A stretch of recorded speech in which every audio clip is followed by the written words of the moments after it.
How you doing, guys? Welcome to the FM Dugout for episode 7 of Restoration Project Rangers, which sees the end of the first season with a live comm game against Hearts in the Scottish Cup Final to potentially get us into the Europa League next year. So continental football in season 2 would be the icing on the cake really for a fantastic season. So as you can see from the league table, we did manage to win the league unbeaten, only dropping 6 points from 3 draws. A goal difference of 81 and a total points tally of 102, beating Hibs by 40 points. So it's really been quite a sensational season, to be honest. I am going to go through the players' stuff probably after the game today. The only thing really to kind of call out at the moment is we have another signing. I've been trying to sign Ali Coote, but Dundee United are just looking for too much money for the promising youngster. However, I have got a deal for Jose Carlos Lazo. Carlos Puyol's knowledge of the Spanish game has really helped, and I'm fairly excited about getting this guy in. 10 pros, no cons. Really looks as though he could be something special. 20 years old, can play in a multitude of positions, so again, keeping that flexibility going in our squad. So I'm really quite excited about that. So he becomes the third Spanish player to sign for us on a pre-contract, joining Alejandro Galindo and Diego Llorente. So yeah, it should be good next year. So today's game, as I say, against Hearts, another Premiership opposition. Hearts obviously going up the year before, when Rangers failed to get up. We've actually got Danny Wilson suspended for the final against his former club, so he'll be a little bit disappointed. Now, you might actually see here that I've got a number of substitutes selected. Why have I got 12 subs? Well, I'll tell you why. Basically, I decided to keep the team fresh by having a friendly against Derry City. There was about 3 weeks in between the St Mirren game and the Hearts game, so we played Derry last weekend and beat them 5-0 fairly comfortably. Not going to bother going into that game. So yeah, I think Luca Gasparotto's cup tied. I'll just clear out these subs first, and then we'll take a look. Matt O'Neill, before anyone asks, is from the youth team. He came in to cover for McCrory because there was a few internationalists when we played Derry. I think we'll have to go with Ross McCrory for today. So yeah, the team's fairly fit. Unfortunately, Rob Kiernan not quite there in terms of match sharpness. Had I had the foresight and seen that Wilson was going to be suspended, I probably would have played Kiernan to keep him fresh. But as things stand, that wasn't the case. In terms of our substitutes, we'll get Ryan Hardy back in. Fairly happy, I think, with that. Oscar Burr, I think I might put on the bench just because he can play right and left, although McCrory can play on the right. Hoping I won't need to use him. So yeah, this is the favoured team at the moment. Casey Palmer has been fantastic. You can see his last 5 games, 8.44.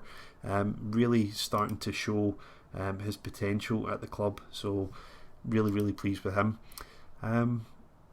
Yeah, so I think we're good to go. Jason Holt has fallen by the wayside a little bit just because of Palmer, and Volks is keeping Jay Fulton out of the team. Jay Fulton actually got sent off a couple of games ago, which I was a bit annoyed about. He is a great player, but I don't see the point in continuing to play him if he's not going to be here beyond his loan deal. Unlike Dominic Ball, who really is our best defender at the moment, alongside Danny Wilson, so I don't really want to play anyone else. So anyway, let's jump into this final, and actually, should I play? What do Hearts play? Didn't even pay attention, so they do play an attacking. I think I'm just going to stick with this. I think we can beat them.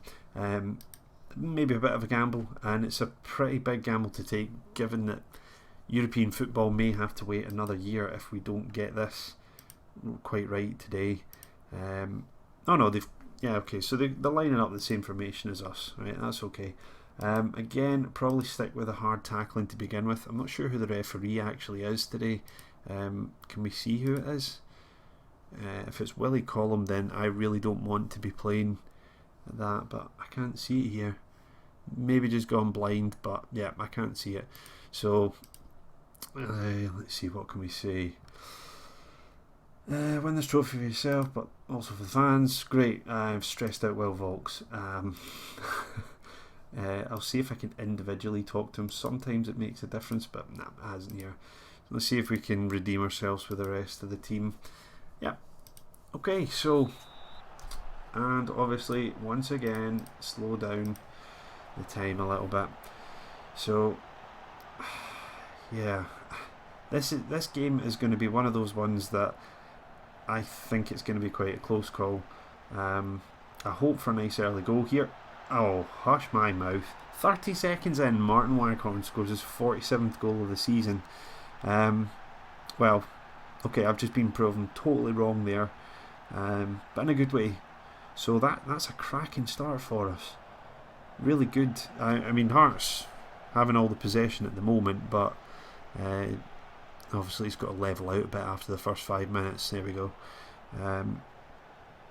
So yeah, Waghorn, I wonder if he's going to try and get to 50 in this game. Okay, Rob Kiernan now on a yellow card. That is probably dangerous. Disappointing clearance there from Palmer. Kiernan again with a header straight back to King there. Anderson now. Wanma. Nope, they can't get anything. And Barry Mackay will look to launch that up the park. Looking for Waghorn, but is surrounded by the maroon jerseys there. And now Hearts trying to press here. Kiernan missing. Kiernan just doesn't really fill me with a huge amount of confidence. So I think Diego Llorente is really going to push him for a starting place. In fact, I probably think Llorente will get the starting place. Okay, at the moment it's not too bad. There doesn't seem like there's too many fouls, so maybe I don't need to change the opposition instruction. Oh god, I really keep jinxing myself here, don't I? Right, 2 yellow cards. Casey Palmer got sent off a couple of games ago as well, so that was actually after I had changed to not be quite so hard in the tackle. Okay, so we'll go back to normal. I think it's too big a game to risk getting a red card. And I think Tavernier's going to get a yellow card here as well. Yep, looks like it. So 3 yellows for us in the first half, not 1 for Hearts. Not that I'm complaining, we're 1 up. I'd rather have 3 yellow cards and have a goal than neither. So right, halfway there. We're not excelling in this game, not like we did against Ross County. But yeah, there's a few players maybe not doing particularly well. Telskov, no, didn't really get much from him. Rowe, didn't get him. Barry Mackay. There we go, at least I got 1 fired up. Volks, we'll just tell him that. We've got Faith, looked happy, yep. Defensive line seems to be okay, so we'll just give them the standard one across it. So again, not a bad half-time team talk. Hearts, well, a very, very even game to be honest. Hearts not really hitting the target, but then again neither are we, but it looks as though we've had a couple of blocked shots. Let's see if we can work ourselves a goal here early in the second half. No, we can't. Skov loses out. Fosu plays it forward, and Walker with a shot, rather tame there at Fotheringham's near post, but still the danger signs are there. If we're not careful, we could lose a goal. And Robert Skov looks as though he's struggling today. Has just won a foul there, but yeah, 6.5. It's our front line isn't really performing that well. So let's see who we've got on the bench. Unfortunately, Skov is the kind of player that we usually play there. So I think what I might actually do is possibly just change things around a little bit, and we'll get Casey Palmer in his roaming playmaker role. Will Volks is ball winning midfielder, and then Skov off for Jason Holt, and we'll go with that and see how that works out a little bit for us. Maybe we might be able to counter attack their number 7. I'm not sure who it is. Still not going to play defensive. Still don't like doing that. Here's a chance now. So the midfield trio linking up there. Wide to Tavernier, whips it across. Rowe keeps it in. Not sure why he tried to shoot from there. Angle was impossible. Obviously wanting the glory. He's had a large number of goals this year, I think. Plus 20, I think, or something. 22 or something like that. So obviously looking to get some more here in the final. We've got 20 minutes to go. Casey Palmer is looking a little bit tired. Do you know, being on a yellow card, I'm just thinking that's something I don't want to risk. So we'll maybe put in Jordan Thompson in a supporting role as a midfielder. Now he has been sent off this year as well, so I'm hoping that he doesn't show the kind of red mist and get sent off, and hopefully Palmer won't get sent off before he can get subbed off. Yeah, we just don't seem to have that much going for us up front. A few wayward passes looking for Waghorn, and he's outnumbered. I suppose dropping Volks back there won't really help a great deal, but Skov just wasn't effective, and Juanma with a chance here, Fotheringham with another save. Once again, the warning signs are there. If we can't get that second goal, can we work a chance from here? Holt now against his former team, wide to Mackay, back into Holt, to Palmer. Surely the big switch will come over to the left now. Waghorn lifts it over the top, lovely ball to Rowe, cuts inside now to Palmer, back post looking for Mackay, breaks to Holt, and he smashes it home from the edge of the box.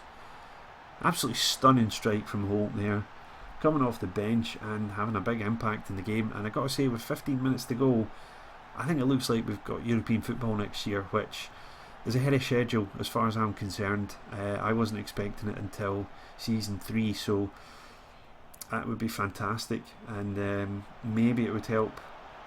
Can we get another chance here? No.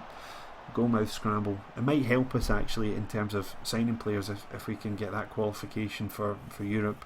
Certainly financially it will help. We've just gone into the red, but yeah, it looks as though it's done. And confetti time, boys. Come on, here we go. Are we getting a corner? There we go. I always wondered why they don't do confetti in the colour of the team that won it. You know, it'd be nice having the blue, white and red there as opposed to silver and gold. Anyway, I'm looking for too much here. We have won the quadruple. Absolutely fantastic. Cannot have asked for anything more in my first season. Unbeaten in all competitions, and European football next year, so fantastic. And only one player looking extremely delighted after my post full-time team talk there, so I think we did deserve it. On face value, we looked to be the better side, so I don't think Hearts can complain. Beating expectations and cup glory. Whoop-de-doo, more achievements. So as promised, I'm going to go through the team now in terms of how things have gone. You can see here that we've had a number of nearly all, omnipresent kind of players. Waghorn, Rowe and Fotheringham all getting sort of 44, 45 games there. Waghorn, absolutely amazing. 1 for 1 in terms of his goals. Slowed down a bit towards the end. Skills are kind of dropping a bit here as well. It's a little bit concerning, but I suppose it's the end of the season, so he's probably wanting to get a bit of a break and come back rearing for next year. I do want to sign another striker to give him that competition up front. I feel Hardy and Walsh just aren't going to cut it in the Premier League at the moment. Omar Rowe next up. Great little player, to be honest. I mean, he scored 1 and 2, and same for the assists.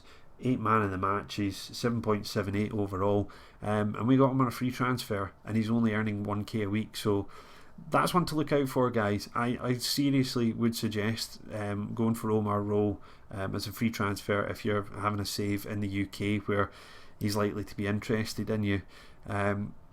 Wes Fotheringham, absolutely fantastic. 16 clean sheets out of 28 league games, 24 out of 44 overall, so again, great signing from Mark Warburton. It wasn't really me this time. Dominic Ball, it's a shame he's going. He has been fantastic for us as well. Barry Mackay out in the right wing. Again, similar to Waghorn, obviously at the end of the year things are kind of winding down. Very, very similar in terms of his stats to Omar Rowe. Similar kind of average rating, similar assists and goals in the same number of games. So those wingers have really been the key to us. Them and Waghorn have just spearheaded all of our kind of moves. In terms of the goals, you can see, those are the guys that have done the job. Hardy has done fairly well when he's played 18 sub appearances and 11 starts. He scored 12 goals. In fairness, a lot of those goals came from the penalty spot. He's 19 years old and he still has a lot of kind of growing to do, if you like, although he is actually rather tall. But I think I will look to send him out on loan. I think if he can get regular first team football week in, week out, he could really benefit from it. I just wanted to try and get him in the team this year, and certainly he's done pretty well for us. Robert Skov, the signing from Silkeborg for 180k. Well, that looks like an absolute bargain now, doesn't it? He has been exceptional, and we've signed him on a larger contract now up to 2020. I think I kind of said that in the last episode, to tie down his best years at the club. But yeah, I think that's pretty much the kind of summary of the best players. I mean, we've got some players who have been sort of fringe players if we sort the appearances in the other direction. So you can see we've had guys like Ross Lyon playing this year, 11 games, 6 sub appearances, 4 goals. He's done well, and we weren't afraid to use him in the league. 6 games he started, and we still came through unbeaten. I think he's got a lot of potential. He's 18, similar to Hardy. I may look to get him out next year on loan to get regular first team football. Tom Walsh, 8 games overall. I'm not actually sure where they came in. Were they classifying that as the under? Yeah, maybe. Only 2 appearances, 3 sub appearances in the league. Again, he might be another one to go out on loan. Andrew McCarthy has done pretty well, 16 appearances. Skills are improving. He's only 17. I think he's got a bright future for us. Fraser Aird, used sparingly, kind of left wing, right wing. He's a good squad player, but I don't think he's ever going to amount to anything more than that here. Robbie McCrory, the backup goalkeeper, I think he's done really well, to be honest. 8 appearances in the league, conceded 8, he's kept 2 clean sheets, and his skills are improving. And again, he's only 18 years old, so a lot of promising times ahead for him. And then we get into the area where the players, maybe more sort of the regular rotation players, if you like. Casey Palmer, as I said before, has been absolutely fantastic for us. Jordan Thompson as well is another player. You can see his stats are improving. He's only 19 as well, so a young squad, full of potential. Will Vaulks has been a great signing for us as well. 7.39 out of 28 games. Skills are improving. 22 years old. He's going well also. So yeah, I mean, I think that's kind of how good things can be, I guess, in one season, to win every single cup that you can, and be unbeaten in the leagues. It's really good. I can't really put into words how happy I am at how things have gone, and I think next year it's going to be a lot more difficult. We've got some good signings coming in, and I will look to strengthen, as I say, up front as well. I think the other areas where we're getting players in, we probably now have a decent number of players in that position. So yeah, I'm really looking forward to it. Hope you guys have enjoyed this episode and enjoyed the season and the story so far of restoring Rangers to their former glory. I think the next episode is most likely going to be a Europa League qualifier. It'll happen early in Season 2. I'll cover off any other signings that have taken place or any players who have left the club. And until then, I'll see you when I see you.